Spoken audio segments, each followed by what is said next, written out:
राजस्थान। प्रेम ही संसार का सार है। श्रीमद् भागवत कथा के अंतिम दिन उमड़ा जनसैलाब। धौलपुर के राधा बिहारी मंदिर में आचार्य योगेश कृष्ण जी महाराज ने सुनाया सुदामा चरित्र का भावपूर्ण प्रसंग। धौलपुर पैलेस रोड स्थित प्राचीन राधा बिहारी मंदिर में आयोजित 7 दिवसीय संगीतमय श्रीमद् भागवत कथा का रविवार को भव्य समापन हुआ। कथा के अंतिम दिन सुदामा चरित्र और श्री कृष्ण सुदामा मिलन के प्रसंग ने भक्तों को भाव विभोर कर दिया। कृष्ण सुदामा की मित्रता एक मिसाल। कथा व्यास आचार्य योगेश कृष्ण जी महाराज ने अंतिम दिन की महिमा बताते हुए कहा कि प्रेम ही इस संसार का एकमात्र सार है। उन्होंने सुदामा के चरित्र के माध्यम से सच्ची मित्रता और अटूट श्रद्धा की व्याख्या की। महाराज जी ने कहा कि मित्रता हो तो श्री कृष्ण और सुदामा जैसी, जिसमें धन दौलत और ऊंच नीच का कोई स्थान नहीं होता। भजनों पर जमकर थिर के श्रोता। कथा के दौरान महाराज जी द्वारा गाए गए मधुर भजनों ने वातावरण को भक्तिमय बना दिया। सुंदर भजनों की धुन पर पंडाल में उपस्थित बड़ी संख्या में श्रोताओं ने भावमग्न होकर नृत्य किया।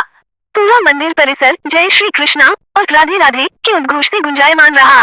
भारी भीड़ ने लिया धर्म लाभ। कथा के अंतिम दिन धौलपुर शहर और आसपास के क्षेत्रों से बड़ी संख्या में श्रद्धालु पहुंचे।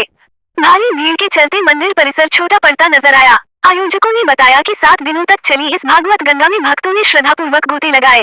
कथा के समापन पर आरती की गई और भक्तों में प्रसाद वितरण किया गया। कथा व्यास आचार्य योगेश कृष्ण जी महाराज ने अंतिम दिन की महिमा का बखान करते हुए कहा कि प्रेम ही इस संसार का एकमात्र शाश्वत सार है।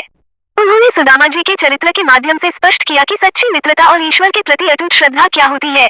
महाराज जी ने भावुक स्वर में कहा, मित्रता में धन, वैभव और ऊंच नीच का कोई स्थान नहीं होता। श्री कृष्ण ने नंगे पैर दौड़कर अपने निर्धन सखा सुदामा का स्वागत कर यह सिद्ध किया कि भगवान केवल प्रेम और भाव के भूखे हैं, भौतिक वस्तुओं के नहीं। कथा के दौरान जब महाराज जी ने कृष्ण सुदामा मिलन के मधुर भजनों को अपनी आवाज दी तो पूरा पंडाल भक्ति के रंग में सराबोर हो गया। सुरीली धुन और ढोलक की थाप पर श्रोता अपनी सुध बुध खोकर झूमने लगे। अरे द्वारपालों कन्हैया से कह दो, जैसे भजनों पर उपस्थित जनसमूह ने भावमग्न होकर नृत्य किया। पूरा मंदिर परिसर घंटों तक जय श्री कृष्णा और राधे राधे के गगनभेदी उद्घोष से गुंजायमान रहा। कथा के अंतिम दिन धौलपुर शहर सहित ग्रामीण अंचलों से भी बड़ी संख्या में श्रद्धालु पहुंचे। भारी भीड़ का आलम ये था कि मंदिर परिसर और पंडाल छोटा पड़ता नजर आया। बड़ी संख्या में महिलाओं और बुजुर्गों ने कथा श्रवण कर पुण्य लाभ कमाया। कथा के इस अवसर पर संगीता गुप्ता, विजय शर्मा, रेखा शर्मा, नीलम शर्मा, सुनीता शिवहरी, रवि शिवहरी ने बताया कि 29 दिसंबर 2025 को हवन होगा और हवन के बाद फिर प्रसादी होगी। इस अवसर पर कथा व्यास जी ने सभी भक्त मंडल समिति के सदस्यों को आशीर्वाद प्रदान किया।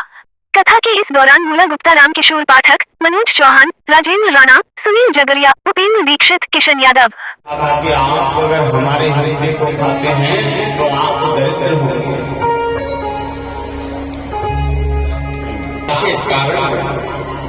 सुदामा जी अपने नगर में रहते हैं और नगर में भी वह इतने निर्धन हैं कि घर में अगर सुबह नहीं है और शाम को खाते हैं तो सुबह खाने के लिए नहीं। ये ठाकुर जी के इतने अनन्य भक्त हैं कि परमात्मा से कह देते हैं, प्रभु आज अगर आपकी कृपा होगी तो आज हमें आपके प्रसाद के लिए सामग्री मिल जाएगी और नहीं होगी तो हमें सामग्री नहीं मिलेगी। और परमात्मा का से बड़ा भगवान धर्म पत्नी सुशीला जिसे कहते हैं धन है, इससे बड़ा संसार हो ही नहीं। धन से अपने बच्चों का और अपना पेट नहीं भर सकते।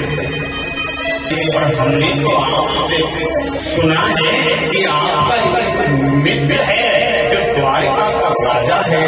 आज अगर आप उसके पास जाओगे तो क्या वो आपकी मित्रता के नाते किसी संकट को दूर नहीं करेगा? सुदामा जी ने जैसे ही सुना का देवी ये बात आपने बहुत अच्छी कही कि हम द्वारका के पास जा सकते हैं, लेकिन आप अपने मन से इस भ्रांति को निकाल देना कि हम अपने मित्र के पास कुछ मांगने के लिए चलते हैं। हमें कहा कि अगर हम मित्र के यहाँ या किसी भागवत में या किसी हम धार्मिक आयोजन में जाते हैं तो हमें कभी भी खाली हाथ नहीं जाना,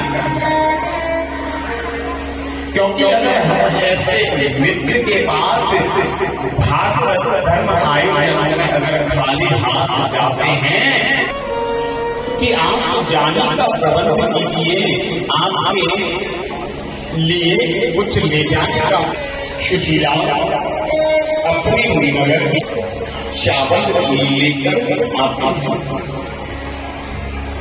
अच्छा, मैं आपसे पूछना चाहता हूँ, इतने दलदल नहीं ले सकता है कि वह चार चार घर से मांगो, ये संदेश देना चाहती हैं कि हमारे ठाकुर जी ने अपने मेनों के जल से चरणों को धोना प्रारंभ किया। आज दृष्टि को जब सत्यभामा रुक्मिणी इत्यादि प्रकार की रानी ने देखा तो देखने लगे कि हमने तो कई बार देखा है कि ठाकुर जी के बड़े बड़े भक्त, बड़े बड़े शिष्य ठाकुर जी के दर्शन करने आते हैं, और हमने तो ये देखा है ये फटे हाथ भगवान का ऐसा कौन मित्र आया है जिसके लिए भगवान स्वयं सिंहासन से निकल। अब तो रुक्मिणी मैया ने जैसे सुना दिए बचपन की रुक्मिणी मैया देखना चाहते हैं तो अवध स्पीड न्यूज को फॉलो, लाइक, सब्सक्राइब जरूर करें। हमारी सारी खबर देखने के लिए YouTube पर सर्च करें अवध स्पीड न्यूज, वहां से सारी खबर देख सकते हैं। विज्ञापन है तो संपर्क करें अवध स्पीड न्यूज से। Mobile number 9554215800।